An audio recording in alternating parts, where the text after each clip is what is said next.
Bonjour. Je pense qu'on va. Il est quelle heure là? 8h31. On attend peut-être une minute jusqu'à ce que tout le monde soit logué, d'être sûr que tout le monde est logué. Oui, d'accord. Oui, oui. Hein? Une minute.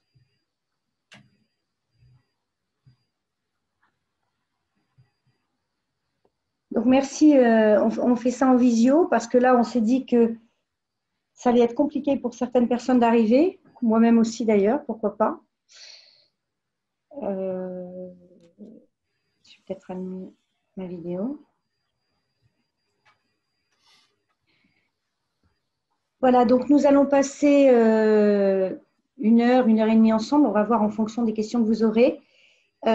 L'idée aujourd'hui, c'est qu'on se dit qu'en cette période particulière, en cette année très particulière, qui a vu naître en même temps les nouveaux dispositifs de retraite, il semblait intéressant de réfléchir par rapport à ce nouveau dispositif de retraite sur les arbitrages qu'il y avait à faire, parce qu'il y a quelques notions fiscales, et ce qu'il faut bien noter, c'est qu'avec ce nouveau dispositif, il faut bien réfléchir entre la fiscalité au moment de la constitution et la fiscalité au moment de la sortie.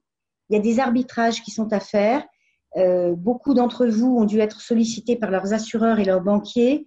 Nous, en tant que groupe de protection sociale, on essaye toujours de mettre en rapport les risques, les enjeux, comment arbitrer au mieux, en utilisant au mieux la fiscalité sans pour autant se départir de ses droits, puisque que ce soit la retraite ou la protection sociale en général, il y a d'une part ce que nous donne le régime obligatoire, il y a d'autre part ce que l'on va se constituer à travers des contrats de mutuelles, de santé, de prévoyance et de retraite. Donc, beaucoup de dispositifs ont été mis en place avec des règles fiscales allégées. Certaines sont en cours depuis quelques temps, mais sont passées parfois inaperçues. Donc, ça nous semblait nécessaire de faire un point pour vous permettre d'arbitrer au mieux de vos intérêts. Voilà l'objet. Si on a réussi à faire ça aujourd'hui, ce sera pas mal. Alors, si seulement ça voulait bouger. Si je n'arrive pas à faire bouger mon… Alors, que se passe-t-il? Je m'excuse, mais tout d'un coup, je n'arrive plus. Vous êtes en train de… Vous voyez mon PowerPoint? Oui, Marie-Claire, on le voit bien. Sauf que je n'arrive plus à le bouger maintenant. Donc, c'est absolument hyper frustrant. Ah oui, voilà. Voilà. Donc, c'est ce que je vous disais que nous allions faire. Et puis, parallèlement à ça, ce qui est intéressant de se dire, c'est qu'avec ces nouveaux dispositifs, c'est vrai que le législateur oblige l'assureur ou le banquier à donner des conseils. Et donc, je vous expliquerai ce que vous êtes en droit d'attendre de votre assureur ou de votre banquier dans le cadre légal. Parce que là, pour le coup, vous allez voir, soi-disant, on va dire que théoriquement, le dispositif est simplifié, mais vous allez voir que cette simplification entraîne des grosses questions. Donc, le conseil sera d'autant plus nécessaire qu'il est désormais encadré par la loi. Donc, les principales évolutions liées à la loi Pacte, ce qui est intéressant de savoir, c'est qu'aujourd'hui, on oublie la notion de contrat, perte, Madelin, etc. On va parler de 3 compartiments. En fait, un contrat de retraite peut être ouvert et il s'analyse selon 3 compartiments. Ces compartiments sont, on peut bien sûr y rentrer tous les anciens dispositifs, mais c'est ainsi qu'il faut l'analyser. La notion de transférabilité totale, vous pouvez, à partir d'aujourd'hui, transférer entre tous les contrats PER, compartiment par compartiment. J'insiste bien sur cette notion de compartiment par compartiment. L'analyse se fait selon, pour le législateur, on se pose la question de savoir d'où vient mon argent, par qui est-il donné. Et c'est cela qui va à la fois induire les sorties potentielles, la fiscalité pendant la constitution et la fiscalité à la sortie. Donc, on a une plus grande liberté d'usage de l'épargne puisque, vous le savez sans doute, il y a des possibilités sur certains compartiments de sortir en capital ou en rente et puis de sortir peut-être avant avant la prise de retraite pour l'achat de la résidence principale. Il y a une gestion financière modernisée puisque, en fait, aujourd'hui, on propose et l'État nous dit, faisons plutôt de la gestion par horizon et on investit sur des PMA, PME et sur des fonds socialement responsables. Et ensuite, ça c'est excessivement important, cette notion-là qui peut-être passe inaperçue, mais sur laquelle je vais insister à un moment donné, il va y avoir un cantonnement des actifs pour la retraite supplémentaire d'ici 2023. Cela veut dire qu'à partir de 2023, l'argent qui est consacré à votre retraite dans le contrat que vous aurez ouvert sera cantonné à cela, à condition d'ailleurs que ça soit géré par un assureur et non pas par un gestionnaire d'actifs. Donc, il y a 3 dates à retenir. Les premiers contrats sont sortis au 1er 10-2019. Nous avons tous cessé depuis hier de commercialiser les anciennes offres et on ne peut plus transférer dans les anciennes offres, un contrat Madelin, ex-Madelin ne peut plus être transféré dans un contrat Madelin. Il peut être transféré sur un nouveau père, mais non plus entre Madelin. Il y a des transferts qui vont encore se faire parce qu'ils ont été initiés avant le 1er octobre, mais aujourd'hui, on ne peut plus transférer sur les anciens contrats. Donc, par contre, théoriquement et pratiquement, normalement, elle doit rester active pour vous. C'est-à-dire que certains assureurs vous ont transféré ou ont transféré d'office vers les nouveaux contrats, mais le droit permet de garder ces anciens contrats. Ça a parfois son importance parce qu'on peut arbitrer quand même. Et à partir du 1er janvier 2023, il y a l'obligation pour l'assureur, comme je vous le disais, d'avoir une comptabilité auxiliaire, c'est-à-dire un actif cantonné, ce qui permet d'être un peu plus sûr de la rentabilité et de la garantie plancher, c'est-à-dire que votre capital ne peut pas être perdu. Et l'assureur n'a pas le droit, ou le banquier n'a pas le droit, d'utiliser cet argent pour autre chose que pour vous permettre d'avoir votre retraite. Ensuite, en 2023, on ne pourra plus transférer les anciens contrats vers les nouveaux. Pour le cas où votre assureur ou votre banquier vous aurait dit qu'il fallait se dépêcher avant le 1er octobre, c'est faux. On a jusqu'en 2023 pour le faire. Ce qui fait qu'on peut encore, et pendant on a 2 ans, et c'est bien normal, pour réfléchir, est-ce que je garde mon ancien contrat, est-ce que je bascule tout vers mon nouveau, dans des compartiments qui m'intéressent, etc. Donc, autrement dit, on peut dire qu'entre ancien et nouveau contrat et contrat non concerné par la loi Pacte se posera la question de comment arbitrer au mieux au bénéfice du client. Quels avantages j'ai? Est-ce que j'ai l'avantage d'aller vers un contrat d'épargne? Est-ce que je garde mon ancien contrat? Est-ce que je transfère tout de suite ou est-ce que j'attends la dernière limite, c'est-à-dire 2023?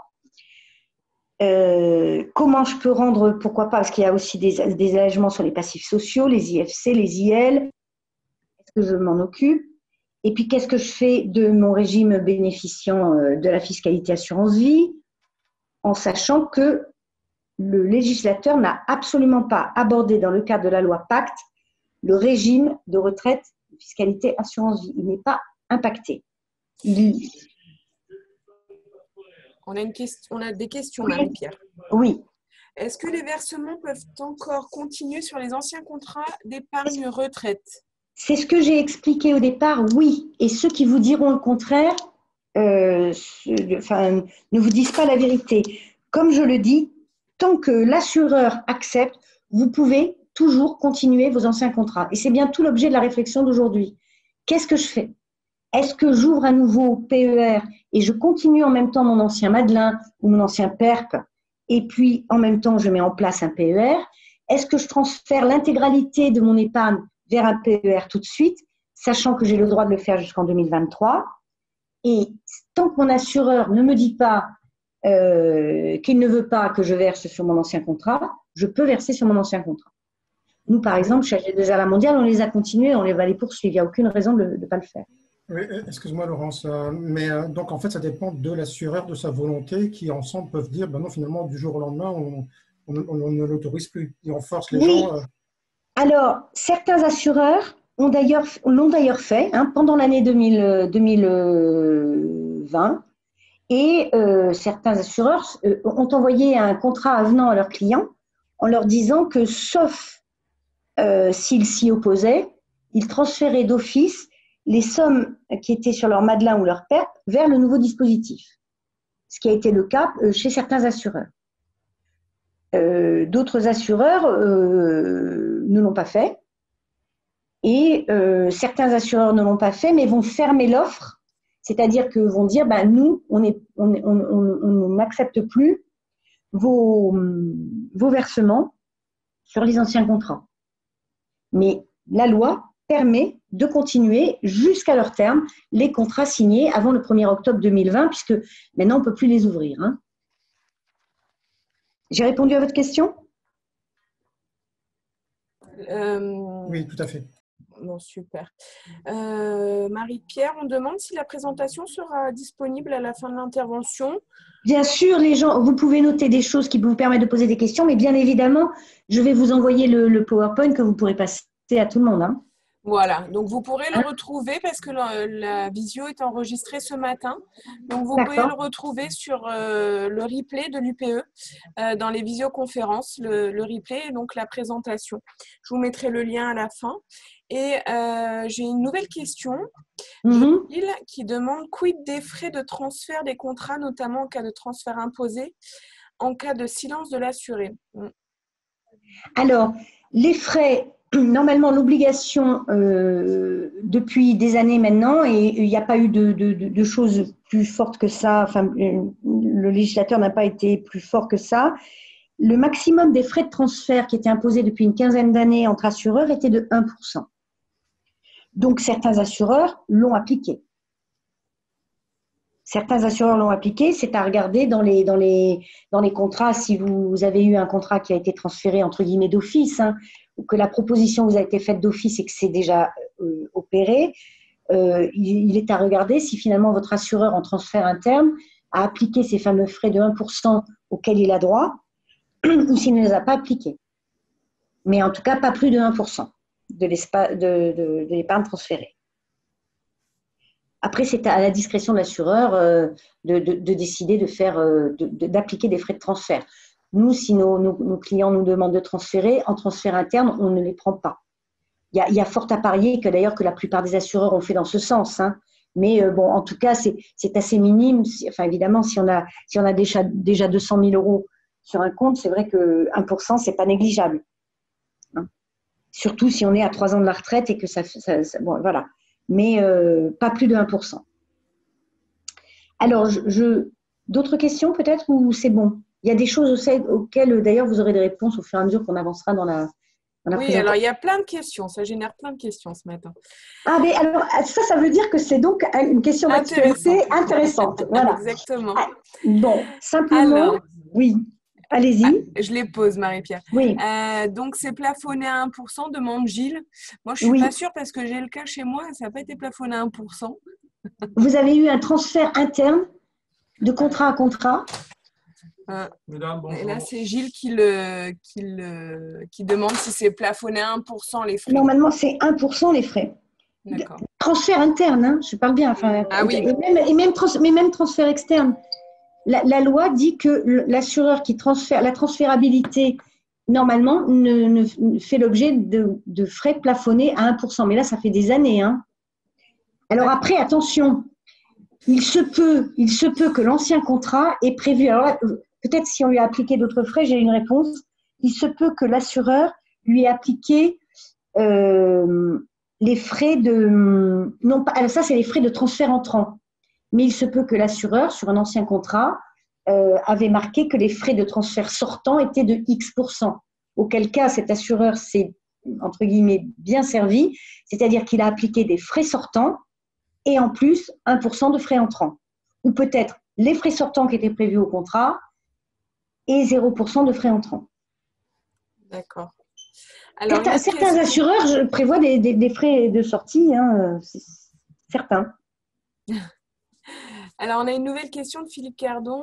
Qu'entend-on par assureur? Une banque peut-elle être considérée comme assureur? Exemple, PERP chez Crédit Agricole. Alors, on va le voir un peu plus loin, mais il y a une différence entre un contrat de retraite géré par un assureur et géré par un assureur peut être tout à fait vendu via la banque qui, à ce moment-là, est courtier d'assurance. Avec un compte épargne retraite, un PER en compte titre. Ce qu'il faut bien regarder, c'est est-ce qu'il y a marqué dessus PER ou PER compte titre. C'est ça qui va. Et là, je le détaillerai tout à l'heure. On a 2 slides là-dessus où j'expliquerai la différence entre avoir un PER en compte titre et avoir un PER assurantiel. Mais ce n'est pas parce que c'est la banque qui le distribue que c'est du compte titre. Hein. La banque, votre banque, elle est courtier en assurance comme votre courtier de quartier ou comme un agent général. À ce moment-là, elle est courtier, elle distribue un contrat d'assurance. Ok, super. Bon, on a répondu à toutes les questions pour l'instant. Bien. Alors là, il faut bien, c'est très important ce qu'on va aborder là, c'est bien l'idée qu'aujourd'hui, on n'a pas, on peut avoir plusieurs contrats, mais en tout cas, les contrats ont tous et s'analysent selon 3 compartiments. Un PER individuel, c'est-à-dire je vais faire des versements personnels. Un PER d'entreprise, ça c'est l'entreprise qui paye. Et dans le cas de l'entreprise, j'ai 2 solutions. J'ai un PERO qui est des versements obligatoires catégoriels, anciennement article 83, c'est-à-dire que mon employeur verse pour moi avec peut-être une participation de ma part, mais qui sera analysé comme tel. Et un PER entreprise collective qui s'appelle PERECO et qui est l'ancien PERCO en quelque sorte. Donc, j'ai 3 types de versements. Et c'est bien ce type de versement, avec un seul véhicule unique, qui va nous dire comment va être analysé les choses. Vous voyez, c'est assez simple. Un véhicule individuel, le PERI, un véhicule d'entreprise dans lequel j'ai un caractère obligatoire et catégoriel et dans lequel j'ai des versements avec des abondements qui sont un PERECO. En fonction de ça, justement, j'ai mes fameux compartiments. Comme je vous dis, ça s'analyse comme ça. J'ai des compartiments, j'ai 3 compartiments. Le législateur et fiscaliste va analyser l'origine des versements. En fonction de ça, il y aura des conditions de disponibilité avant terme. Qu'est-ce qui se passe pendant la constitution jusqu'à ma retraite? Et après, j'ai quelque chose qui se situe, comment je suis censée sortir. Et c'est là que les choses, à la rigueur, sont à la fois très simples et se complexifient. Compartiment 1, ce sont mes versements volontaires. C'est moi qui mets. Je mets par rapport à de l'argent que j'ai, je vais défiscaliser, je mets ce que je veux, comme je le veux. Je vais pouvoir d'ailleurs, pourquoi pas, si j'ai un contrat ouvert par l'entreprise, je pourrais mettre dans ce compartiment 1 mes versements volontaires, déductibles ou non déductibles. Je pourrais mettre mes jours de congé, je pourrais mettre mon intéressement. C'est considéré comme des versements volontaires et ils seront analysés comme tels. C'est là que oui. Pardon, j'ai une question à nouveau, Marie-Pierre. Une Oui. SASU peut verser pour le gérant? On a évoqué la partie salariée, mais est-ce que le gérant peut le faire? Oui, bien sûr. Bien sûr. Super. Hein? Et donc, ça sera analysé. Si la SASU lui met sur un article, enfin, dans un contrat, il ouvre un contrat d'entreprise dans lequel il y a une partie obligatoire qu'on va voir, qui rentrera dans le compartiment d'ailleurs. On va voir ce qui se passe d'ailleurs. Dans un compartiment qui est spécial pour l'entreprise à cotisation obligatoire. Il pourra tout à fait dans ce contrat mettre une partie déductible pour lui au titre de ce qui était anciennement un PERC, c'est un versement volontaire déductible par lui-même. D'accord? Regardez, le compartiment 1, on va pouvoir mettre des versements déductibles en fiscalité Madelin ou en fiscalité PERC, tout ce qu'on veut. On va pouvoir y mettre ces versements individuels facultatifs. On va pouvoir, parce que quand on a un contrat obligatoire par l'entreprise, on peut aussi mettre des versements personnels. On a le droit de le faire et on peut le faire. Ça sera analysé comme tel. Et puis les versements volontaires du PERECO qui peuvent bien sûr déclencher de l'abondement. Ça, c'est le fameux compartiment 1 qui va d'ailleurs nous dire derrière, on peut mettre aussi des versements déductibles. Ce qui peut se passer, c'est que du coup, c'est analysé comme tel. Quand je suis encore en activité, je peux faire mes rachats exceptionnels pour ma fameuse résidence principale. Je peux avoir un rachat exceptionnel malheureusement parce que je deviens invalide ou parce que je suis dans les fameuses conditions prévues par la loi. Hein? Attendez, excusez-moi, je vais baisser ça, voilà. Et à la sortie, je peux sortir en rente et ou en capital, et je peux panacher, je peux prendre un capital fractionné. On verra tout à l'heure en quoi c'est intéressant de jouer là-dessus. Après, dans mon compartiment 2, c'est les versements issus de l'épargne salariale. Donc, qu'est-ce que ça veut dire ça? Ça veut dire que sur mon contrat qui a été ouvert, y compris d'ailleurs si j'ai un contrat personnel et que j'ai été salarié avant et que je peux utiliser ce qui a été mis par l'entreprise avant, dans une autre entreprise, je peux y mettre ma participation, mon intéressement, l'abondement, les versements réguliers que je peux mettre sur mon Péréco et mes jours de congé non pris, ainsi que mon compte épargne-temps. Et ça, tout ce qui est issu de cela, ça rentre dans le même contrat, mais ça sera analysé différemment à la fois pendant la constitution et à la sortie. C'est-à-dire que pendant la constitution, au même titre que le compartiment 1, je pourrais faire des rachats exceptionnels, je pourrais également acquérir ma résidence principale et je pourrais sortir de la même manière en capital, en rente, avec un panachage. En revanche, le compartiment 3, c'est les fameux versements obligatoires.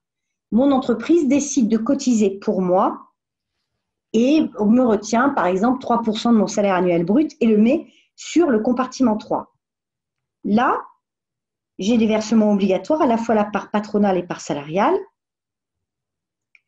Par contre, je n'ai plus droit à l'acquisition de la résidence principale et j'ai une obligation de sortir en rente. Est-ce que ça vous paraît clair, cette analyse-là? C'est-à-dire le fait qu'aujourd'hui, le législateur et la fiscalité l'analysent comme ça. Ça change complètement. C'est-à-dire qu'on peut avoir un seul contrat et mettre plein de compartiments dedans, à tout moment de la vie. Parce que c'est le but, c'est qu'on ait un seul véhicule et que ce véhicule, on s'en serve pour tout. Ouh là là, j'entends un grand silence. Mais en tout cas, il n'y a pas de questions, n'hésitez pas. Hein, bon, donc non, il n'y a pas de... On va avancer. Hein. Par exemple, je vous donne un exemple, et comme ça va être très simple. Je suis TNS. Voilà, on va prendre le cas du TNS.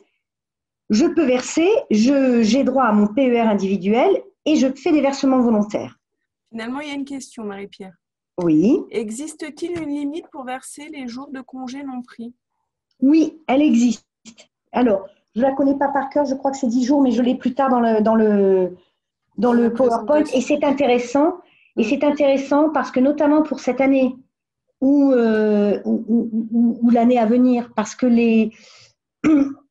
on a souvent demandé aux gens de faire un effort et on va peut-être demander aux gens de faire un effort pour ne pas prendre des congés.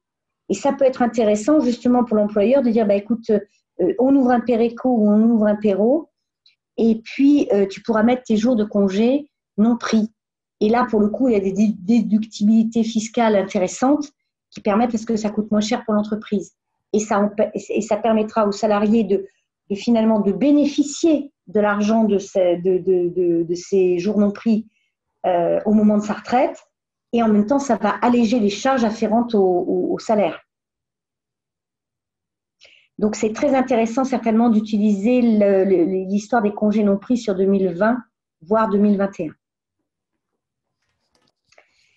Donc, alors, pour terminer, donc le TNS, il met ses versements volontaires, donc c'est son ancien Madelin ou son PERP comme il veut.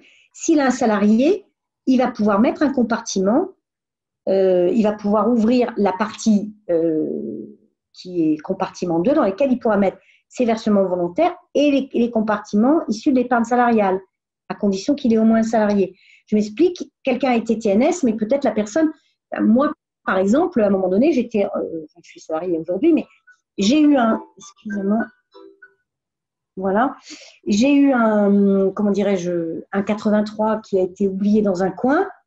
Ben, si j'ai ouvert avant, je ne pouvais pas mettre mon 83 sur mon Madelin comme je voulais, mais là, je peux le faire. Et je le mets dans le compartiment versement obligatoire.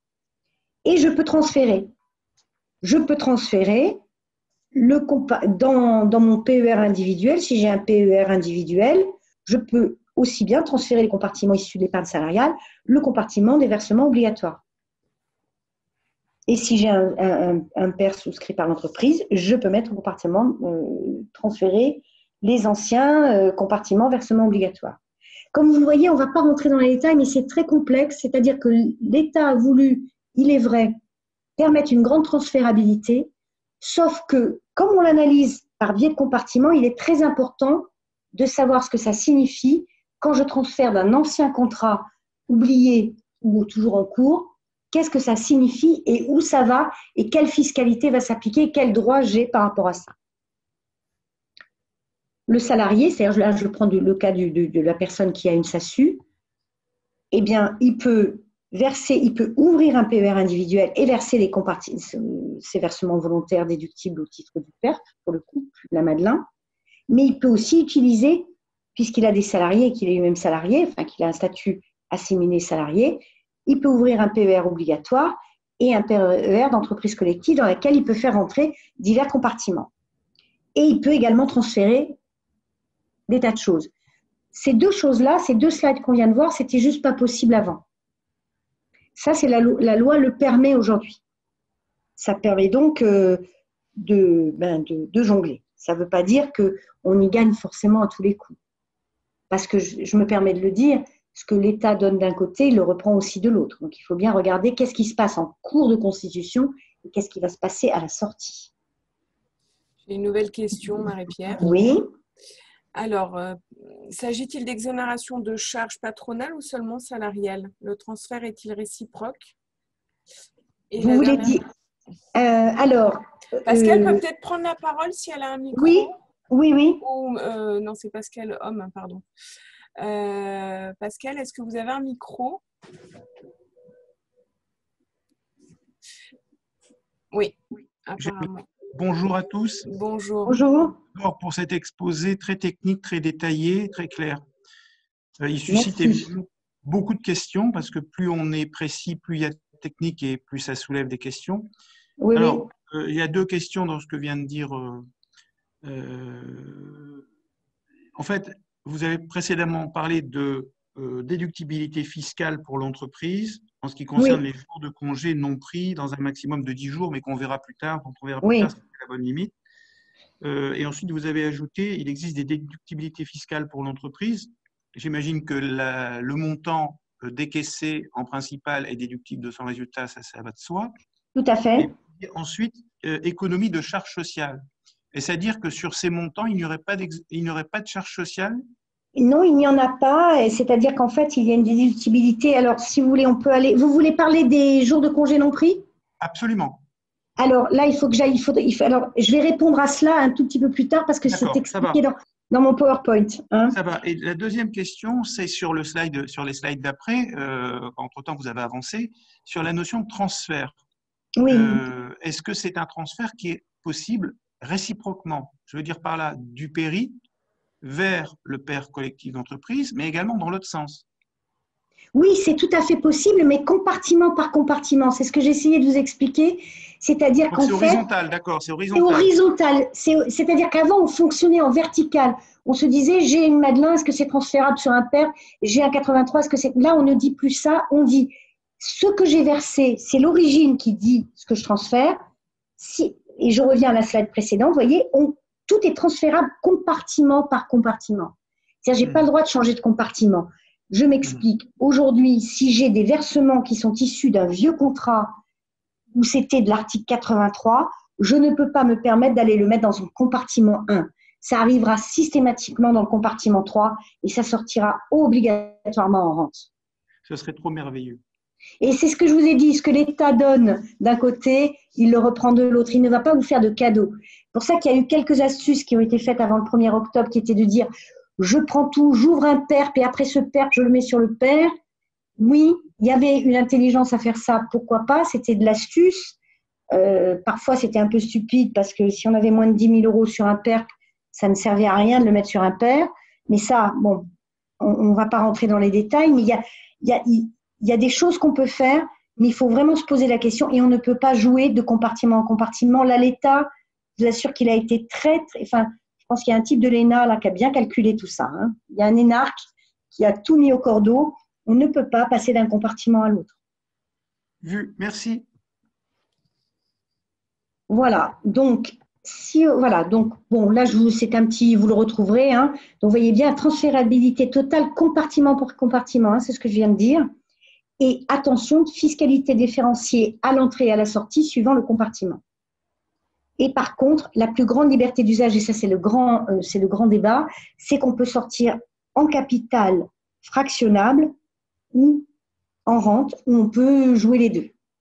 D'où l'intérêt d'après de bien réfléchir en fonction de l'épargne acquise. C'est pour ça que c'est bien d'avoir un contrat qui a tout. C'est qu'après, bien évidemment, au moment de la prise de retraite, on va commencer à arbitrer entre un besoin de capital immédiat, une rente nécessaire, voilà. Et à ce moment-là, on arbitre à la sortie.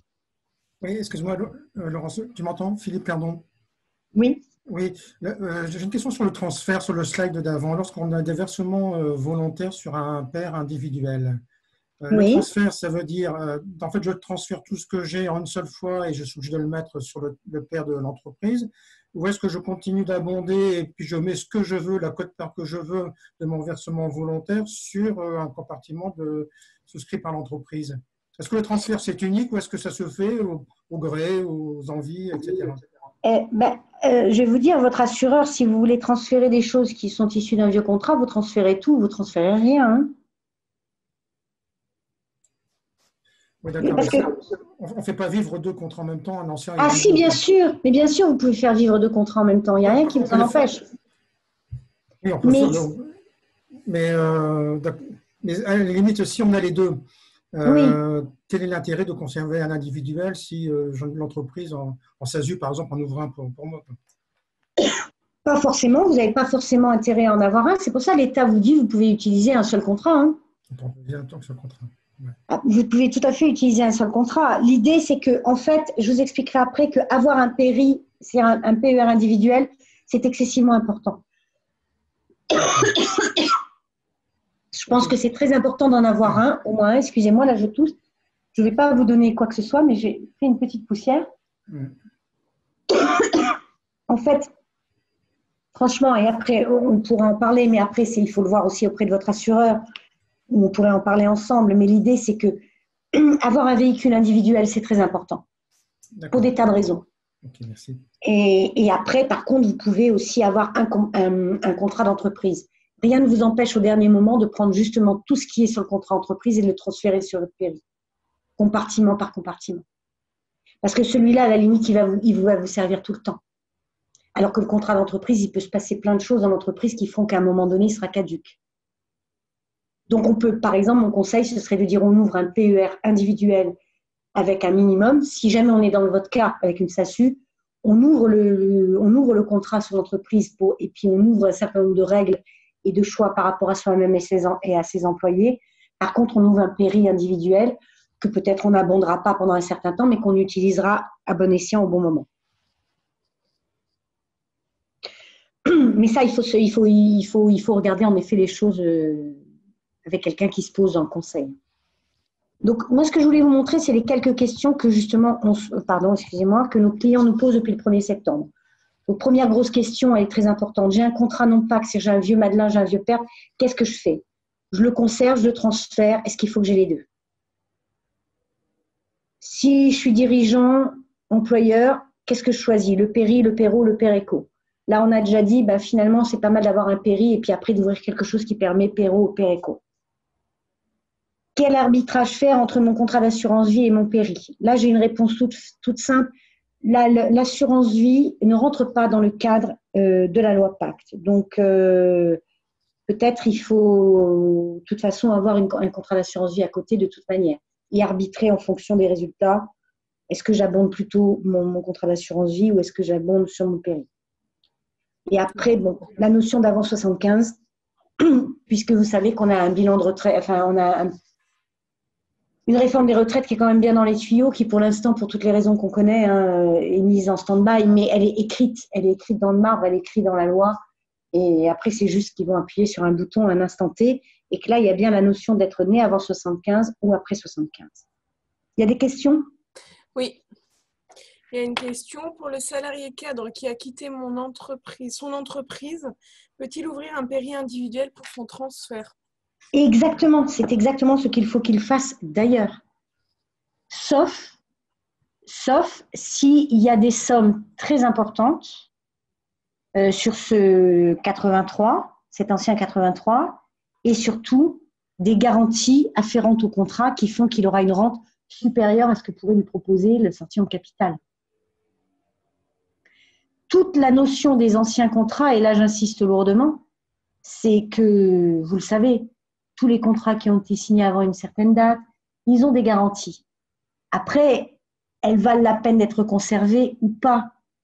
Si j'ai 20 000 € sur un contrat et que j'ai un taux de rente à 5%, mais que du coup, comme je n'ai que 20 000 €, 5% de 20 000 €, ce n'est pas si important que ça, que je préfère aller grossir mon péri qui me permettra de sortir en capital ou d'avoir une rente plus importante, il ne faut pas que j'hésite. Par contre, j'ai un vieux 83 sur lequel il y avait un taux de rente garanti à 5%, et comme je me l'étais servi moi-même ou mon employeur a fait bien les choses et que je suis un peu vieux, j'ai 120 000 € dessus. Là, franchement, moi, en tant qu'assureur La Mondiale, je vous rencontre et je vois ça, j'ai dit, vous ne le transférez pas chez moi, je ne veux pas. Il a une trop grande valeur, votre contrat. Mais ça s'analyse. Ça s'analyse en fonction du temps qui vous reste jusqu'à la retraite et du montant qui a déjà acquis sur un contrat qui a de la valeur. Après, il y a des contrats, les contrats qui ont été ouverts il y a 4, 5, 6 ans en arrière, ils n'ont pas tant de valeur que ça par rapport à ce qu'offre un péri. Quoique, il y a aussi des avantages qu'on n'a plus avec les PER aujourd'hui et qu'on avait sur les anciens contrats. On va en parler juste après. Ok. Justement. Ah, Pascal avait une question. Oui. Pascal, je vous laisse l'argumenter. Je ne vous entends pas là. C'est bon. Oui, c'est bon. Par précaution, évidemment, je coupe le micro à chaque fois pour Oui. éviter de polluer votre intervention. C'est gentil. C'est des sujets, la notion de taux de rente, évidemment, on a l'impression que quand on a un taux de rente garanti à la souscription qui flirte avec les 5%, voire au-delà, on peut s'interroger, comme vous l'avez dit, sur l'opportunité d'aller vers un PER. Seulement, avec un taux de rente garanti élevé, la probabilité d'avoir une revalorisation dans le contexte et l'environnement des taux d'intérêt aujourd'hui, sur toute la durée du contrat, me paraît très faible. Qu'est-ce que vous en pensez? Alors, vous avez raison, c'est-à-dire que bien évidemment, avec un taux de rente garanti à 5%, la revalorisation, elle est souvent, et d'ailleurs, je n'ai pas de honte à le dire, chez nous, chez AG2R La Mondiale, par exemple, on revalorise moins les contrats à 5% que les contrats qui ont un taux de rente moins garanti. Mais quand on fait la péréquation, et je l'ai faite plus d'une fois, parce que c'est toujours dans l'intérêt du client qu'on réfléchit là-dessus à ce niveau-là, à la sortie, quand même, la rente, elle est meilleure. Parce qu'en plus, les taux techniques qui sont garantis, parce que notamment sur nos très anciens contrats, le taux technique, jusqu'à 2018, ils sont garantis dès l'origine, c'est-à-dire qu'on ne peut pas y déroger. À partir des sommes versées à partir d'une certaine date sont au taux technique 0, mais les contrats signés avant, ils ont un taux technique garanti auquel on ne peut pas déroger. Donc, ça s'analyse contrat par contrat, sans vouloir être… Ça s'analyse vraiment contrat par contrat. Et ça, c'est très complexe. Ça, il faut tranquillement se poser avec son assureur ou son courtier, lui faire confiance et faire l'analyse. Mais rien n'empêche, si vous voulez, la vraie question, vous voyez, je la pose là, le conserver, le transférer, avoir les deux. La vraie question, c'est de se dire, je fais quoi? Est-ce que c'est vraiment obligatoire de transférer tout de suite, sachant que j'ai au moins jusqu'en 2023 pour réfléchir? Moi, quelqu'un qui vous dit, allez, il faut transférer, ou etc., il n'y a pas d'obligation à le faire maintenant. Prenez le temps d'ouvrir un contrat et de regarder comment il se comporte. Il y a plein de choses qui se passent. Par exemple, je vous donne un exemple. Les taux de rente, bon, ça, c'est ce que je vous ai expliqué. Avec une TPRV 93, un taux technique à 2%, il peut y avoir 30% d'écart avec une rente sur un PER. Il peut y avoir. Mais bon, on peut se poser la question. Et comme je vous dis, ça après, c'est une question de montant qu'on a. Mais il n'y a pas que ça. Sur un ancien contrat, il y avait des taux de reversion possibles à 150-200%. Le PER l'interdit. Il ne peut pas aller au-delà d'une reversion à 100%. Ben, je suis désolée. Je suis mariée, ma femme a eu une petite… Ou dans l'autre sens, hein, je suis mariée, mais mon mari a une carrière pas très importante. J'ai un vieux contrat Madelin sur lequel je peux mettre une réversion à 200%. Pourquoi j'irais transférer ça sur un nouveau contrat qui m'interdit de faire la rente à 200%? Pourquoi je le ferais? Oui, ça, ce sont des arguments très techniques et importants. Je n'avais pas à Enfin, l'esprit. pas technique, c'est des arguments de vie. C'est-à-dire que l'idée, c'est je peux le faire, mais est-ce que j'ai intérêt à me précipiter à le Oui, oui, faire? oui. C'est tout. L'autre élément que je voulais simplement ajouter dans la réflexion, c'est que selon la situation de fortune de la personne qui est en face de Oui, nous, il peut avoir intérêt à privilégier une partie en capital pour les accidents de la vie bien sûr. et pas simplement être contraint de percevoir fébrilement une rente, vous voyez, Non, sans pouvoir disposer de capital. non, mais ce que je veux dire par là, qu'est-ce qui empêche d'avoir en effet quelque chose qu'on va consacrer? J'ai par exemple 5 000 € à consacrer à ma retraite par an. Avant, je mettais 5 000 € sur ma Madelin. Qu'est-ce qui Oui, m'empêche, en regardant mon assureur et en me posant avec lui, de me rendre compte que ben, peut-être il faut que je garde 2 000 € sur mon ancienne Madelin pour avoir une rente qui signifiera tant à la sortie, et je mets 3 000 € dans ma capacité d'épargne sur un péri parce que je vais peut-être sortir un capital. d'accord. La mixité des deux, oui. Mais oui, l'idée, c'est que le truc, c'est qu'aujourd'hui, si je ferme mon ancien Madelin ou mon PERP et que je le transfère, je ne pourrai jamais plus rien faire. Si je le laisse ouvert, quand bien même je mets rien, et que je décide de remettre plus tard, je m'autorise la possibilité de. C'est toujours la même chose. C'est soit j'ai un seul véhicule, soit soit j'ai ma résidence principale, soit je me permets de garder ma vieille maison de campagne parce que elle a aussi sa valeur et son intérêt. Je réfléchis comme ça. Il y a un certain nombre d'avantages parfois à voilà. Pour vous, c'est pas gênant de garder un Madelin sans l'alimenter dans les proportions de 1 à 10, telles que la loi nous l'impose, c'est-à-dire, Mais vous savez, non, les fameuses tranches là. oui, mais vous savez bien quand même, enfin on peut en parler, mais l'idée c'est que j'ai quand même le droit de ne plus verser, c'est un droit de ne plus verser sur mon contrat. Madeleine, j'ai tout à fait le droit de suspendre mes cotisations et de les reprendre. Après, à savoir si mon assureur me permettra de les reprendre plus tard, ça c'est autre chose. Mais on a tout à fait le droit de suspendre ces cotisations, Madeleine. Qu'est-ce qui nous en empêche? On a tous le droit de le faire. Sur mon PERP, moi j'avais ouvert un PERP, pendant 2 ans j'ai mis, et puis après j'ai plus mis. Pourquoi? Parce que j'avais d'autres priorités, et heureusement que j'ai le droit de le faire. On peut suspendre ces cotisations et les reprendre. Il n'y a rien qui m'oblige à. D'accord. Hein? Merci. D'accord? Donc, conseil, est-ce que je transfère? Voilà, comme je disais, il sera toujours possible de transférer une ancienne offre vers l'offre Pacte. L'inverse, c'est impossible. Donc, c'est simplement une question de bon sens. C'est même pas. C'est une question de bon sens. Je peux le faire dans un sens, mais je ne peux plus le faire dans l'autre. Si je me ferme quelque chose, enfin voilà, vous vous souvenez, à un moment donné, on avait des PEP. Les PEP, c'était jusqu'en 2004, enfin 2005, on avait le droit, en 2004, je crois, ou 2003, je ne me souviens plus, on avait le droit d'ouvrir un PEP. Les gens qui ont fermé leur PEP, eh ben, ils ne pourront plus jamais les remettre dessus. Par contre, ceux qui ont gardé leur PEP ouvert, même s'ils n'ont pas mis d'argent, s'ils en remettent aujourd'hui jusqu'à 92 500 €, ils peuvent sortir avec des avantages fiscaux phénoménaux. Ben, c'était quand même stupide d'avoir fermé son PEP pour aller ouvrir une assurance vie simple. Mais là, je dirais la même chose. Fermer définitivement ces anciens compartiments pour tout transférer vers les nouveaux, je pense qu'il est utile de se poser, de réfléchir. Et rien n'empêche d'avoir les deux qui coexistent, y compris avec un qu'on abonde et un qu'on n'abonde pas, et qu'on se donnera le temps d'abonder plus tard si l'assureur le permet. Voilà, ce que je préconise et ce que j'essaie de vous dire, c'est vrai avec force, c'est que il est urgent d'attendre, surtout il est important de se poser. Parce que je pense que ces nouveaux contrats, ni les assureurs, ni les comptables, ni même vous-même, on a encore tout à fait mesuré les impacts, les astuces, ce qu'on peut en faire, comment on peut s'en servir au mieux. Donc, prenons donc le temps de bien réfléchir et d'analyser ce que signifie le fait de transférer dans des compartiments particuliers. Donc, éviter les transferts automatiques. Ça, c'est mon… Voilà. Alors, en effet, quand on regarde l'intérêt du PERP, ben oui, il y a des choses intéressantes. D'abord, c'est que je vais pouvoir, à la sortie, mixer les fiscalités capitales. Parce qu'en plus, là, on commence à voir maintenant qu'avec les 3 compartiments, si je suis bien conseillée à la sortie, La partie rente, je la sortirai. S'il y a des choses qui sont issues de la vente, je les sortirai en rente.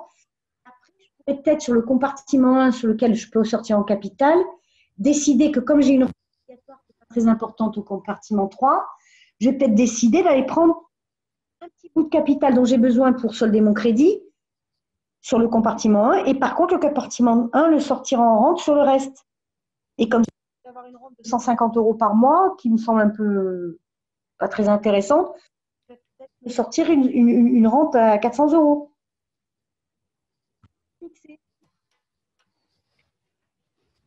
Dans tous les cas, avec le nouveau PER, bénéficier des sorties anticipées, ce qui n'était pas le cas des anciens dispositifs. Bon, j'anticipe la baisse des programmes des régimes par répartition, c'est sûr, je peux bénéficier du respect du devoir d'information et de conseil. Oui, parce que là, comme je vous le disais, c'est une obligation. C'est-à-dire votre assureur qui vous fait signer un bout de papier sans analyser avec vous les tenants et les aboutissants, il est hors la loi. Aujourd'hui, c'est très contraignant. Donc, il y a une obligation de conseil qui est renforcée. Donc, le fait d'ouvrir un PER obligera votre assureur à avoir ce devoir de conseil.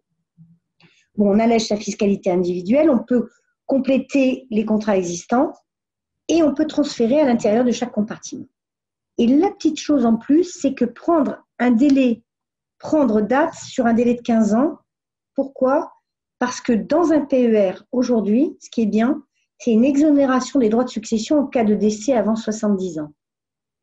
Ça a du sens. Ça peut vous paraître un peu, mais c'est intéressant dans le PER. C'est pour ça qu'il dit il faut ouvrir un PER. Je vous disais la dernière fois, il faut ouvrir un PERI individuel.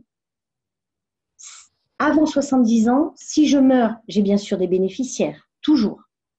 Si je meurs avant 70 ans, il n'y a pas de droit de succession sur mon PER. Ça a du sens, pourquoi? Je prends ma retraite à 65 ans et je me rends compte que je vais faire un rachat de capital fractionné. Je dis, j'ai 100 000 € et je veux que pendant 10 ans, on me serve 10 000 € par an. Malheureusement, je meurs à 68 ans. Eh bien, il reste 2 ans. Et en gros, il resterait 20 000 € sur mon contrat. Ces 20 000 € ils sont exonérés de droits de succession. C'est-à-dire que mes ayants droit, ils vont l'avoir directement en droit de succession. Ça a du sens. Donc, le PER individuel a du sens, ne serait-ce que pour ça. Sachant qu'on va prendre notre retraite de plus en plus tard, les uns et les autres. Hein. Je ne sais pas si certains d'entre vous envisagent de la prendre avant 65 ans, mais dans les années à venir, c'est un contrat qui est prévu pour durer très longtemps. Il y a fort à parier que les gens prendront leur retraite entre 65 et 67 ans. Et ça aura donc du sens au moment du rachat de capital fractionné, de pouvoir léguer ce qui reste sur le contrat hors droit de succession à ses bénéficiaires. Il y a des questions à ce stade de la compétition? Allô? Il n'y en a pas d'écrites en tout cas, mais si bon, alors je continue, ça veut dire que c'est très clair. Allez, on continue, Marie-Pierre. Alors ça, j'avoue que c'est très technique, mais je trouve que c'est... Ah pardon, il y en a une qui vient d'arriver. D'accord. Alors, en fonction du timing de votre intervention, pouvez-vous, SVP, merci de nous rappeler les conditions de sortie selon les régimes PERI? Oui, c'est prévu. Voilà. Ouais, c'est prévu et je vais accélérer justement pour me permettre d'avancer. Donc, une chose très importante quand même, je voudrais que vous compreniez bien, il y a une chose très importante, c'est que dans le PERI, il va y avoir une fiscalité justement, ça commence à venir, donc le côté de la fiscalité sortie, il y a une différence, vous voyez, il y a du bleu foncé et du bleu clair. Quand j'arrive à terme, j'ai mes 100 000 € de capital. Sur ces 100 000 €, il y a 80 000 € qui ont été versés par mois, d'une manière ou d'une autre, et il y a 20 000 € qui sont le produit de mes intérêts. Attention, je n'ai pas la même fiscalité à la sortie. C'est pour ça qu'on demande à l'assureur à partir de 2023 d'avoir un actif cantonné, pour qu'il puisse réfléchir sur qu'est-ce qui est issu des intérêts, qu'est-ce qui est issu du capital. Parce que ce n'est pas la même chose. Mon capital, comme j'ai eu une déduction fiscale au départ, la sortie, bien sûr, le capital, il est imposé à la tranche marginale d'imposition à la retraite. Donc là, on prend le cas où il y a 100 000, il y a 80 000 de capital et 20 000 d'intérêt. Je vais être à ma tranche marginale d'imposition sur le capital, les 80 000, et sur les intérêts, je vais avoir mon prélèvement social à 17,20, ça fait 600 € là, sur le cas, enfin, on ne va pas rentrer dans les détails, mais si je me sers 12 000 € par an, eh bien, j'aurai 600 € à payer de prélèvements sociaux sur mes intérêts et puis après des impôts suivant ma tranche marginale d'imposition. D'accord? Donc, très important, compte titre, adhésion contrat d'assurance groupe. Je réponds à la question de tout à l'heure. Il y a des choses que je vais avoir et que je n'aurai pas sur un compte titre. Très important. Fiscalité en cas de décès, si je suis en compte titre, ça entre plein pot dans la succession.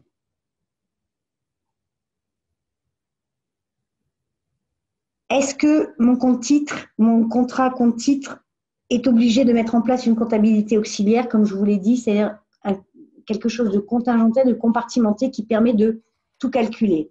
Eh bien non. En compte titre, non. On est vraiment en compte titre. Est-ce que j'ai un fonds euro sur un compte titre? C'est un fonds sécurisé, je n'en aurai jamais. Et est-ce qu'on est capable, est-ce qu'un compte titre va gérer la rente à la liquidation? Jamais. Donc, on pourrait considérer que vous pouvez ouvrir un PER compte titre parce que vous considérez que vous allez utiliser juste la déductibilité fiscale immédiate et vous allez faire gérer par quelqu'un qui va vous gérer très très bien vos avoirs et au dernier moment, transférer sur un PER assurantiel. Parce que franchement, on est en train de parler de retraite et que là, il y a des avantages dans un contrat assurantiel qu'il n'y a pas. Pas de participation au minimal au bénéfice, bien évidemment, dans un compte titre. On est vraiment dans le compte titre pur, hein, alors que dans le cadre de la comptabilité auxiliaire, l'État nous a demandé de calculer une part bénéficiaire et de la rendre lisible. Donc, je ne sais pas quelle est la personne qui m'avait posé la question, mais renseignez-vous bien si le PER que vous avez ouvert au Crédit Agricole est un PER assurantiel ou si c'est un PER compte titre. Et je crois qu'il y a un assureur, je pense que c'est AXA ou Swiss Life, je ne sais pas, qui a d'ailleurs deux PER, qui a ouvert deux PER, un PER compte titre et un PER assurantiel. Nous, on n'a qu'un PER assurantiel, on n'a pas vocation à avoir un PER compte titre. Alors, voilà. Vous me demandiez déjà comment ça va sortir. Donc ça, c'est les avantages à faire l'un ou l'autre, donc ça, on s'en fiche. Voilà, ça y est. Par rapport à ces fameux 10 jours par an, vous voyez, j'avais bien en tête que c'était 10 jours par an. Donc, il y a une niche fiscale dans les jours de congé non pris sur le PERO ou le PERECO. On a droit de mettre 10 jours par an dans la liste, donc, et les sommes sont exonérées d'IR. D'accord, pour le salarié, forcément. Et à l'échéance, en cas de sortie en capital, les sommes épargnées sont exonérées d'IR aussi, ça c'est très important. Et les plus-values sont soumises au prélèvement social à 17,20. Et là, à l'entrée dans la limite de 10 jours par an, les sommes épargnées sont exonérées partiellement de charges sociales, patronales et salariales. En fait, parce qu'elles sont soumises à un forfait social, qui est de 16%.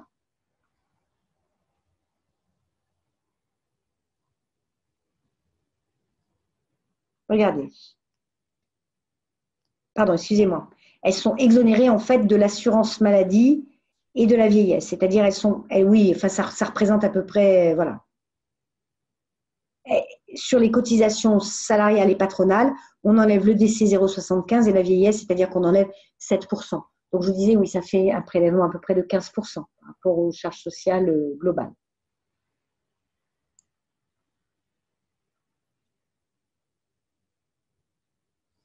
Donc,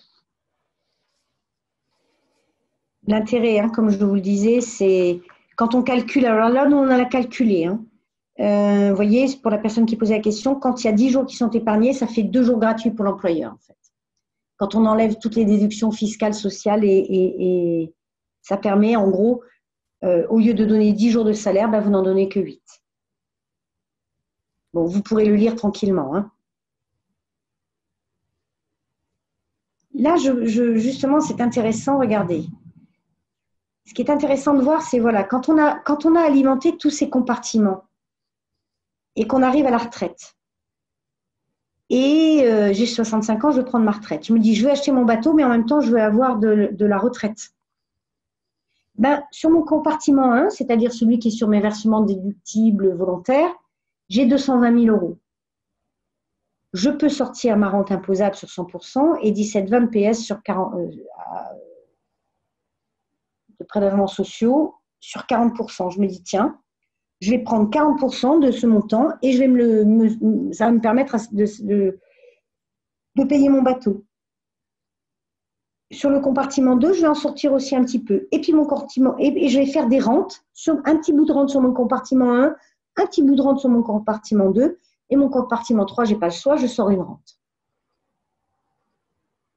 Et je vais pouvoir réfléchir à mixer tout ça. D'où la nécessité d'avoir à mes côtés quelqu'un au moment où je vais liquider pour me dire qu'est-ce que je peux prendre, qu'est-ce que je ne peux pas prendre.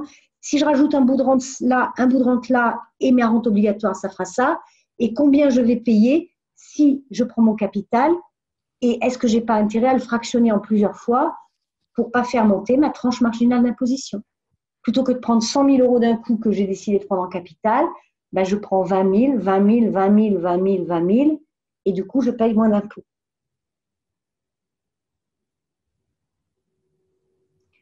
Donc, ce que je vous ai expliqué, c'est qu'il fallait bien, suivant sa situation, ouvrir toujours un péri. Ça, c'est vraiment notre conseil.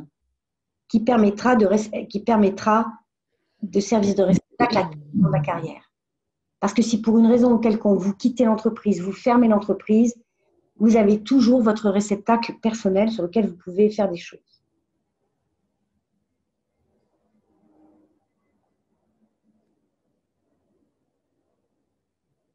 Important, il va y avoir avant 2023 la capacité de faire des rachats totaux ou partiels sur votre contrat d'assurance vie et de le verser sur un PER pour bénéficier d'un doublement d'abattement fiscal. Ça, vous allez avoir plein d'assureurs qui vont venir vous voir là-dessus.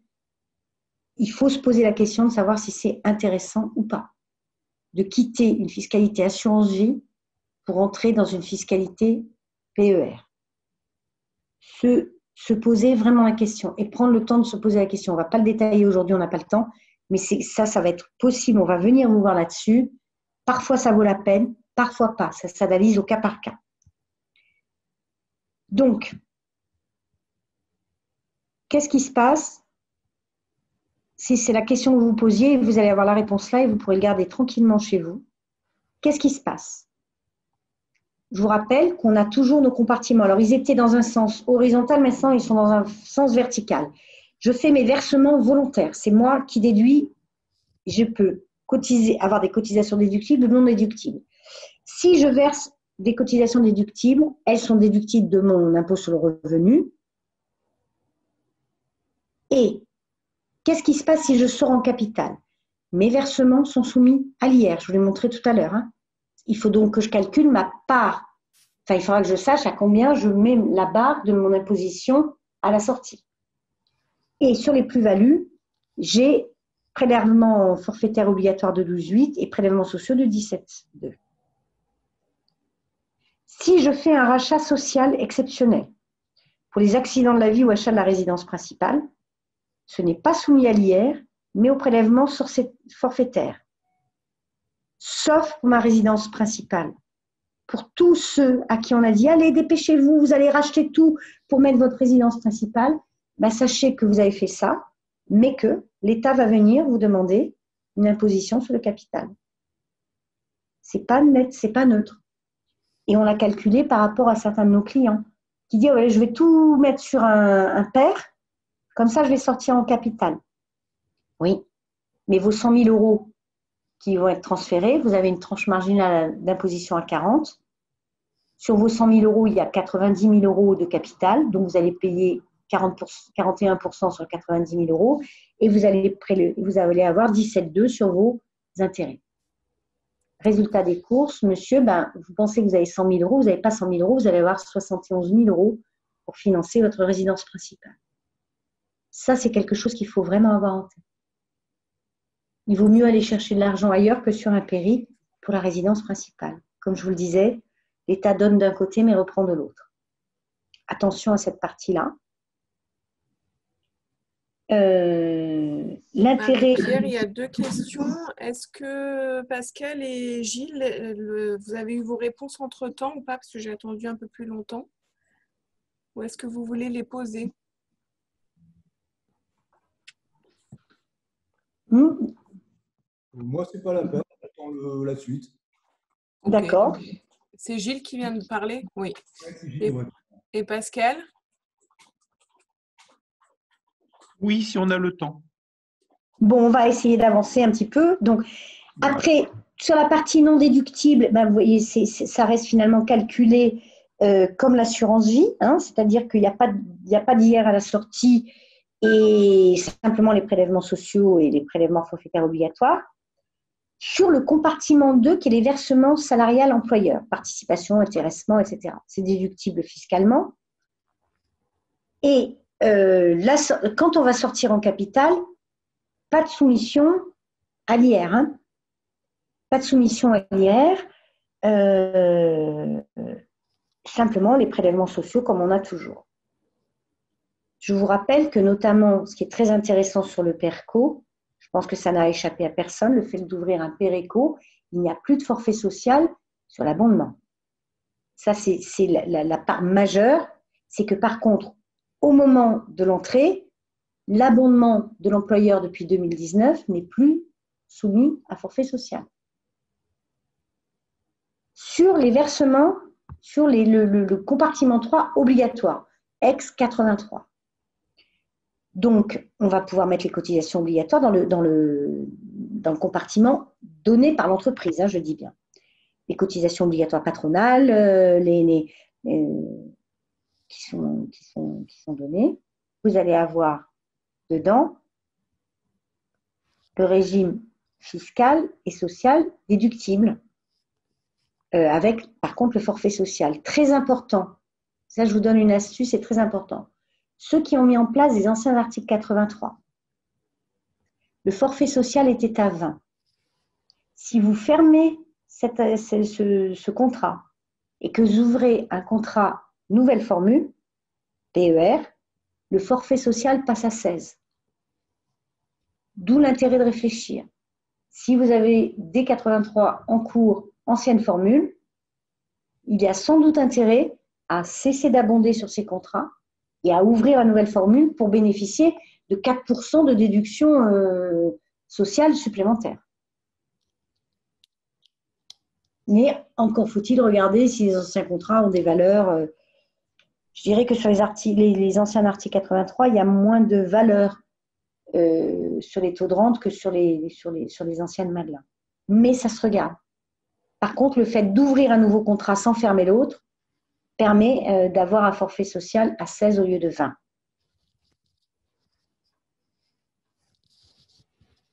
La sortie en rente. Comment ça se passe?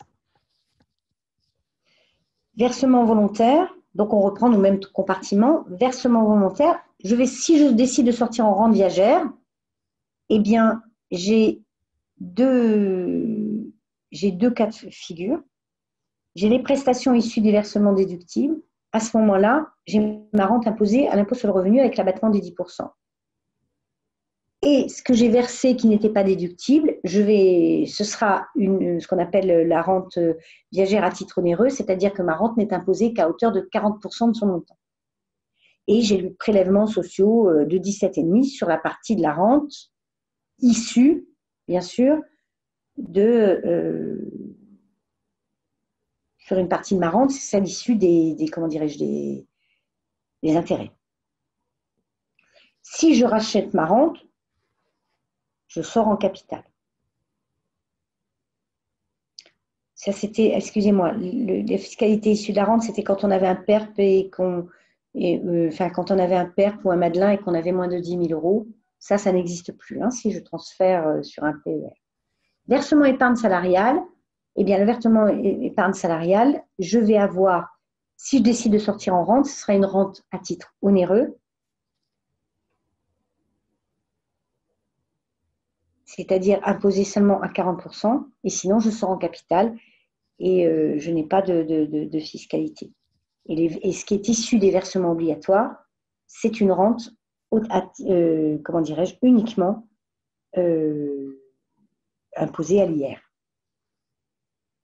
Avec un prélèvement forfait social seulement de 10,5. Parfois, vous voyez, c'est intéressant d'aller chercher une rente sur un ancien article 83, c'est-à-dire sur des versements obligatoires par l'employeur. Je n'ai prélèvements sociaux qu'à 10,5. Alors que dans les autres, j'ai un prélèvement social à 17,2.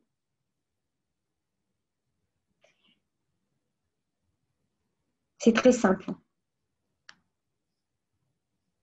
Comme vous l'avez vu, je mets un petit smiley parce qu'en fait, il faut avoir des informations tout au long, hein, tout au long. Donc, j'insiste bien sur la notion de conseil. Vraiment, utilisez-la à fond et demandez à votre assureur qu'il vous explique les tenants et les aboutissants. Et le but de cette présentation, c'était de vous permettre c'est pas de devenir des experts dans le domaine, c'est de vous dire, voilà, il faut que je pose les bonnes questions à mon assureur pour qu'il me réponde, pour que je sache pourquoi je décide de faire ça ou pourquoi je décide de faire ça. Si je fais ça, quelles sont les conséquences tout de suite et quelles sont les conséquences à la sortie.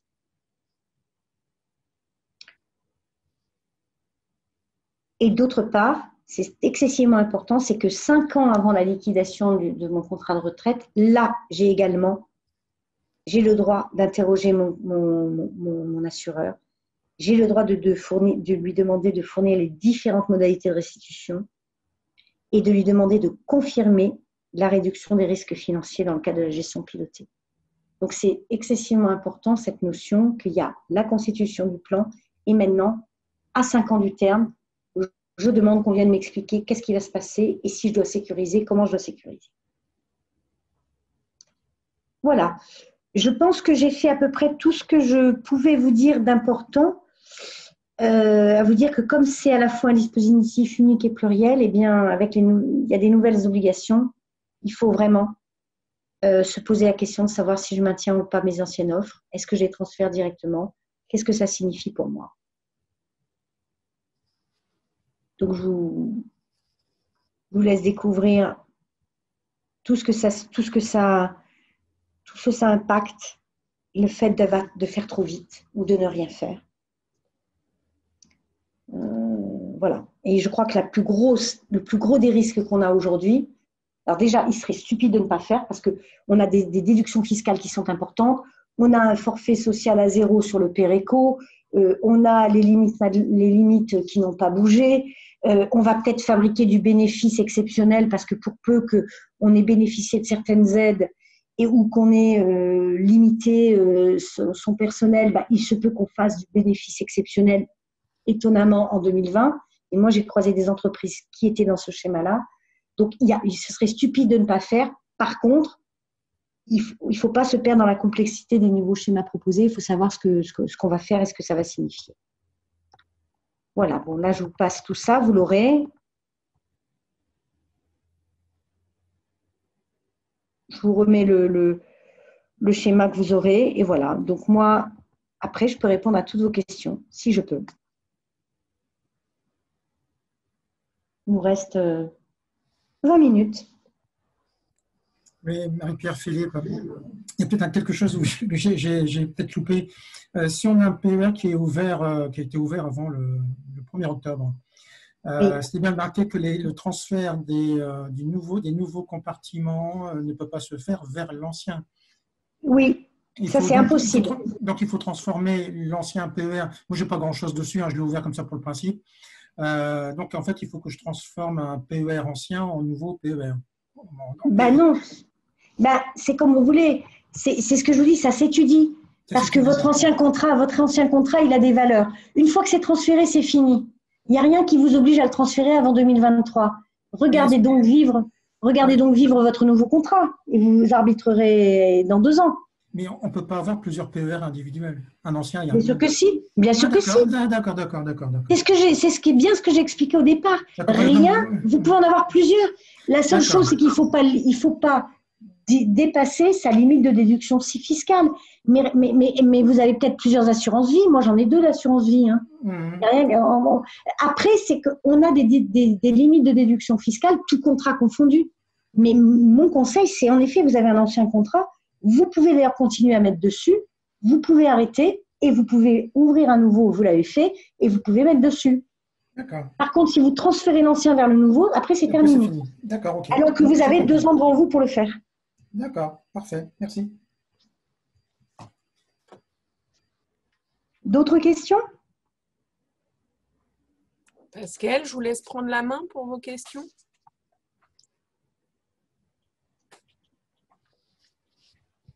Oui, il nous reste du temps. En fait, l'intitulé de l'atelier était comment optimiser ma rémunération Oui. et ma protection sociale. Alors, j'ai bien conscience que, vu l'étendue des choses, certainement, ça suffira pas en 20 minutes. Mais est-ce qu'il y a un autre atelier qui est prévu sur ces points centraux, sur lesquels on est bien souvent démunis? Alors, il n'y a pas vraiment d'informations transversales là-dessus. Alors, oui, j'ai prévu, c'est vrai que j'ai prévu un atelier, je ne sais plus, Élodie, si elle est là. On a un atelier qui doit se tenir en novembre, sur lequel on sera sur la protection du dirigeant.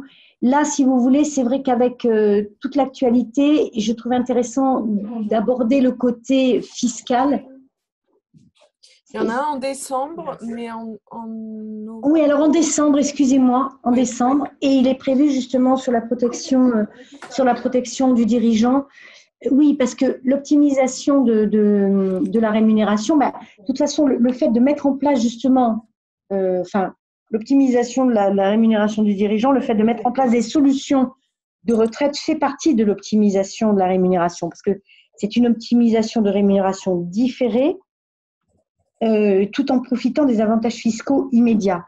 Mais pour pouvoir parler de ça, il faut vraiment bien comprendre comment s'articule le nouveau plan de retraite.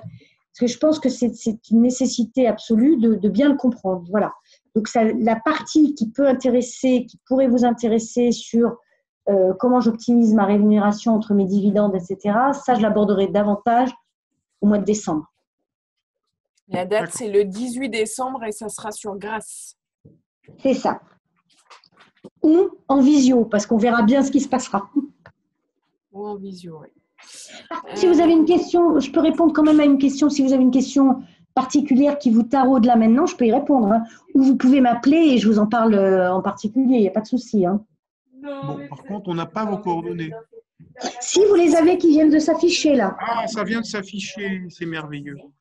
Voilà, vous m'appelez. Alors par contre, je suis manager d'équipe, donc je ne vous répondrai pas forcément en direct au téléphone, mais vous me dites que vous avez participé à cet atelier et que vous aimeriez qu'on se parle et je prendrai le temps pour vous rappeler sans problème. C'est très gentil à vous, merci. Alors, vous m'avez la main sur une question, qui en est d'autres. Je ne veux pas monopoliser la parole. Oui, la question difficile, c'est entre TS et TNS, est-ce qu'il vaut mieux, quels sont les atouts ou les périls de l'une et l'autre des postures pour une rémunération, pour un budget de rémunération déterminé? Alors, clairement, monsieur, en termes de rémunération, un budget, par exemple, il y a 100 000 € d'enveloppe pour vous payer, voilà.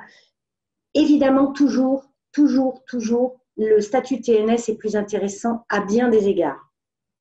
Et en plus, il vous permet de faire ce que vous voulez, parce que vous avez bien vu quand vous mettez en place des solutions, il y a un moment donné, vous devez embarquer vos salariés. Et puis pourquoi? Parce que ce qu'il faut réfléchir, c'est il y a 3 niveaux. Dans la rémunération, les charges sociales. D'abord, les charges sociales salariées sont toujours plus importantes que les charges sociales TNS, même si elles ont tendance à s'aligner un peu, mais en tout cas, elles sont toujours plus intéressantes en tant que TNS. Certes, lorsque je me mets en SASU, je peux prendre des dividendes et décider de ne pas me servir de rémunération, de limiter au maximum ma rémunération, mais je vous assure qu'en tant que TNS, vous pouvez le faire aussi. Et la grande différence entre un TNS et un salarié, c'est que dans le cas du TNS, mes dividendes, ils sont assujettis à charges sociales, alors qu'en tant que salarié, ils ne le sont pas. Sauf que quand je passe la moulinette de l'IS, des prélèvements sociaux, etc., je me rends compte qu'avec un capital social suffisant en tant que TNS, je suis toujours gagnant à la sortie sur le net dans ma poche. On peut le prendre dans tous les sens, sauf avoir une rémunération au-delà de 120 000 €, où là, peut-être, là, faut commencer à se poser la question. Mais si vous le souhaitez et si vous vous inquiétez là-dessus, on pourrait en parler. On l'étudie régulièrement. Après, il y a d'autres raisons pour lesquelles on pourrait décider d'être en SASU. Moi, je dis, si vous êtes en cumul emploi-retraite, oui, il vaut mieux être en SASU, comme ça, vous ne servez pas de rémunération et vous ne prenez que des dividendes. Mais si pour vous, ça ne souffre pas les affres ou de la contestation virulente de l'URSSAF? C'est-à-dire? Vous savez, il ne doit pas y avoir de travail sans rémunération. Est-ce qu'on ne peut pas dire que c'est un détournement de l'esprit de la loi? Absolument. Ah mais si, non mais tout à fait, mais d'ailleurs, je vais vous le dire, ça a été un gros problème au niveau des médecins quand ils se sont montés en CELARL. Vous savez, c'est très simple. Les premières CELARL, en fait, il n'y avait pas de, les dividendes n'étaient pas assujettis à charge sociale. Et c'est bien parce que les médecins et les infirmiers se sont engouffrés là-dessus que tout le monde est tombé à bras raccourcis, a dit ah non, c'est pas possible. Parce que quand un médecin finissait par payer 20 000 € à la CARMF et tout le reste était en dividende, la CARMF s'est affolée. Et elle a dit non, c'est pas possible, il faut assujettir les dividendes des CELARL. Bon. Et donc, du coup, ça c'est devenu sur les SARL, etc. On ne sait pas ce qui va se passer au niveau de la SASU. Demain, peut-être que l'État, ayant besoin de beaucoup d'argent, taxera les dividendes. Hein. On ne sait pas. Mais aujourd'hui, c'est une vraie manne. C'est vrai que vous êtes en SASU, vos dividendes, vous ne payez pas de charges sociales. Seulement, auparavant, vous avez payé un certain nombre de choses qui font que, entre les charges sociales qui sont pas le double, mais en tout cas, il y a au moins 30% ou 40% de plus quand vous êtes salarié que quand vous êtes TNS, avec une TMI, avec un IS à 28, vous n'êtes pas gagnant. Parce que vous allez payer de l'IS et vous allez payer des charges sociales importantes. Excusez-moi si je peux intervenir sur ce point-là. Gilles Naron, je suis avocat spécialiste en droit fiscal et en droit des sociétés. Je mettrai quand même un petit bémol. Alors, en ce qui concerne... Oui, vous avez le droit de mettre un bémol, hein, mais d'ailleurs, il peut se mettre à plusieurs égards. Hein. Évidemment, la discussion dans ces cas-là est complexe. Les éléments à prendre en compte, fiscaux, charges sociales ou autres considérations juridiques aussi. Oui.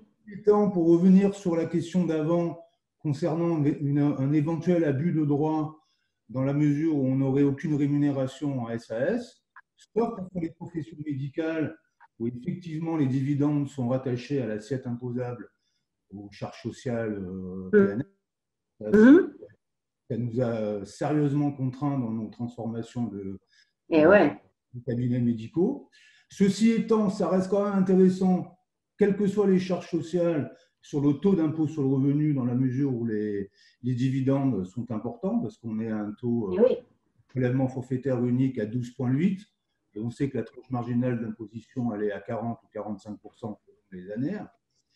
Et par ailleurs, pour éviter l'abus de droit, qui, à mon avis, pour l'instant, ça n'a pas du tout été jugé sur les SAS classiques. On pourrait très bien avoir un président avec aucune rémunération. Enfin, mettons-lui quand même une petite rémunération. Oui, un minimum. Pour avoir les 4 trimestres par an, c'est quand même mieux.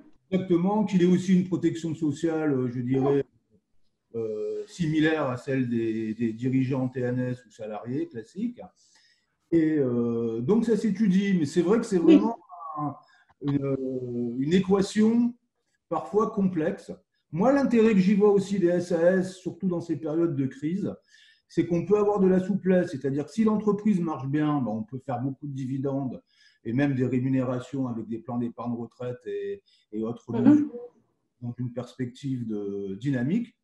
Mais si, en cette période de Covid, on ne sait pas trop où on va, on est confronté, enfin l'entreprise est confrontée à des difficultés, à ce moment-là, la SAS, ça peut donner une souplesse, c'est-à-dire qu'on diminue les rémunérations pour éviter d'impacter la société en charge sociale, et on passe sur les dividendes, et on peut même se faire des distributions de dividendes en cours d'exercice, hein, c'est pas du tout interdit.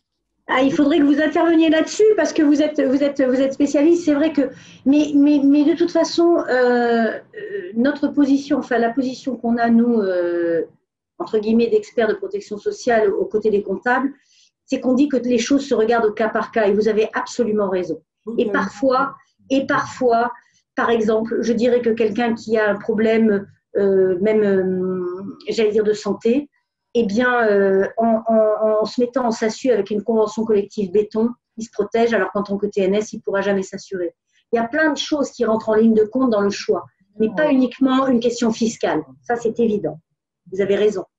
Alors, et puis, pardonnez-moi, un métro ou un tramway d'avance, parce qu'effectivement, les lois en la matière, elles évoluent régulièrement. On nous a parlé de taxer les dividendes perçus par des présidents comme les gérants des SARL, de SAS, au niveau des charges sociales classiques. Alors là, ce serait dramatique. Donc, il faut à chaque fois adapter notre copie aux évolutions. C'est ça. C'est ça. Mais vous savez, on a accompagné souvent, nous, les experts comptables, sur des choix de changement de statut. Bon, moi, je n'ai que 17 ans 17 ans d'expérience dans ce domaine. Et moi, j'ai des collègues qui sont dans mon groupe depuis 20 ans. Ils ont fait des allers-retours 3 fois, de changement de statut avec leur… parce qu'il faut être opportuniste aussi. Et il faut faire converger les compétences, c'est-à-dire l'expert comptable, l'avocat fiscaliste. Exactement. Et vous avez raison, parce que c'est bien, comme vous l'avez vu, on est très attaché, c'est ce que j'ai essayé d'exprimer dans cette… nous, on est très attaché à quels sont les risques et les enjeux. Et il faut mesurer tous les risques et tous les enjeux. Et c'est bien en se mettant autour d'une table à plusieurs, avec le chef d'entreprise, avec son projet de vie. C'est très important, son projet de vie. Parce que qu'est-ce qu'il va faire à la retraite? Est-ce qu'il a une femme qui a 10 ans de moins? Est-ce qu'il aura encore à financer des études de ses enfants? Il aura à rembourser quoi que ce soit à la sortie? Et le fiscaliste qui va être là, qui va dire, voilà, la loi aujourd'hui, elle permet telle niche, elle permet tel truc, etc. Et puis l'expert comptable qui va regarder ce qui se passe au niveau de la santé de l'entreprise et de ses perspectives. Et puis l'assureur qui va dire, bon ben moi, dans ce cadre-là, je peux mettre ça en place. Et si je mets ça en place, il y aura telle conséquence à la sortie ou telle conséquence. Voilà. C'est bien en se mettant tous autour de la table qu'on peut, que l'on peut conseiller au mieux nos clients. On fait juste une aparté sur les SAS. Voilà. Alors, il nous reste très peu de temps parce que tout le monde doit retourner à son travail. Il nous reste encore à peu près 8 minutes ou 7 minutes pour ceux qui le souhaitent. Y a-t-il une question qui toucherait peut-être ce qu'on a dit Pardon, Madame Perrier, je voudrais revenir sur la formulation de ma question. J'ai du mal à l'exprimer. Je ne me positionnais pas sur l'aspect fiscal, du risque fiscal, mais sur le risque URSSAF. Et c'est pour ça que je vous ai formulé la question, parce que vous êtes évidemment le réceptacle de beaucoup de dossiers, beaucoup de situations. Oui, et y compris en obligatoire. Voilà, et je voulais savoir si vous aviez eu vent de jurisprudence dans notre région, en tout cas, je sais qu'il y en a ailleurs, en Bretagne notamment, sur la requalification des dividendes versés au président de SAS ou de SA qui n'étaient plus appointés, alors qu'il n'y avait pas de directeurs généraux. Oui, alors vous avez raison, c'est-à-dire que ça c'est un vrai risque. Et je dirais que la seule façon de s'exonérer de ce risque, et le monsieur qui a parlé avant l'a dit, c'est de se donner une rémunération minimum. Mais franchement, avec 500 € bruts par mois, vous coupez l'herbe sous le pied de l'URSSAF. Parce que vous cotisez à tous les niveaux, à un niveau bas, mais vous cotisez. Et ça représente quoi ça, pour 500 € par mois, ça fait 6 000 €. Allez, vous allez payer 4 000 € par an de charges sociales. Moi, je pense que c'est suffisant. Ah mais non, après, il faut mettre en place d'autres solutions parce que quelqu'un qui se paye 500 € et qui ne cotise qu'à 500 € par mois, il va avoir ses trimestres, mais il n'aura pas de retraite. Voilà, ça compte pour les trimestres, c'est ça qui est important. C'est ce qui est important, c'est que vous validez et il faut bien. Alors là, pour le coup, je vous conseille, enfin nous, on s'inscrit en faux sur les gens qui se mettent en SASU et qui prennent 0. Mais là, pour le coup, pour des raisons de protection sociale, parce qu'ils ne protègent rien. Ils n'ont droit à rien s'ils tombent malades et ils ne fabriquent aucun trimestre. Donc après, ils ont intérêt à mettre beaucoup d'argent de côté, à se servir de gros dividendes et à les mettre de côté d'une manière ou d'une autre. Oui, je rebondissais, Madame Perrier, sur votre propos, qui était celui de l'emploi-retraite, cumul emploi-retraite. Ça, c'est génial. Dans le cas spécifique de quelqu'un qui a consolidé ses droits à la retraite, qui reste néanmoins pour moult raisons sur lesquelles on ne va pas s'étendre ici, mais elles sont nombreuses. Oui. Une structure de frais, notamment, de coûts. Oui, mais vous avez raison, oui. Et des compléments indirects de rémunération, on ne va pas s'étendre encore une fois là-dessus, et qui ne prend pas de rémunération, simplement des dividendes. Eh bien, moi, je dis que ça… Il est le seul à gérer sa SASU. Mais oui, mais il peut le faire. Et moi, je vois pas puisqu'il est en cumul emploi-retraite, je ne vois pas pourquoi l'URSSAF irait lui chercher. Ou alors, je me trompe, quelqu'un a peut-être une réponse. Et je ne vois pas pourquoi l'URSSAF… pour vous. Il n'y a pas de risque de travail dissimulé. Non, non. Il est seul dans sa SASU. Hein.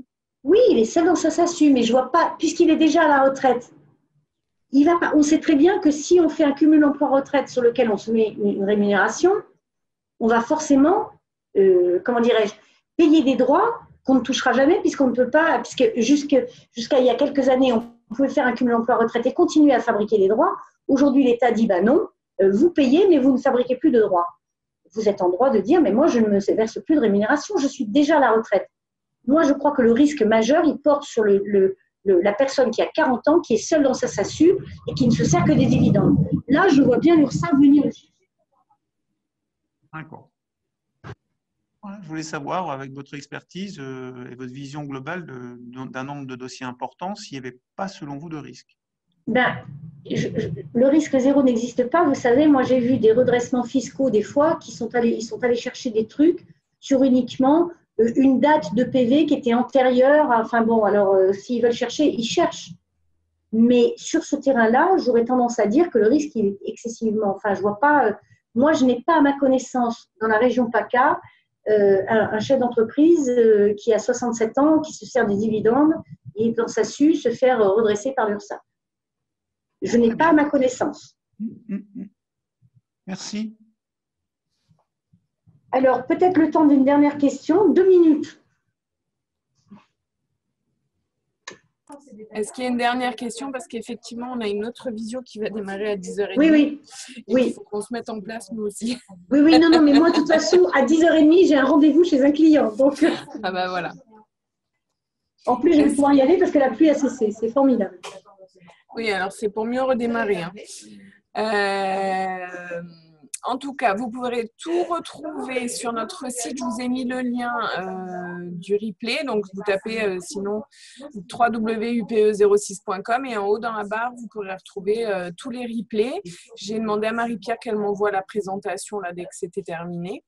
Et à partir de lundi matin, vous pourrez tout retrouver sur le site.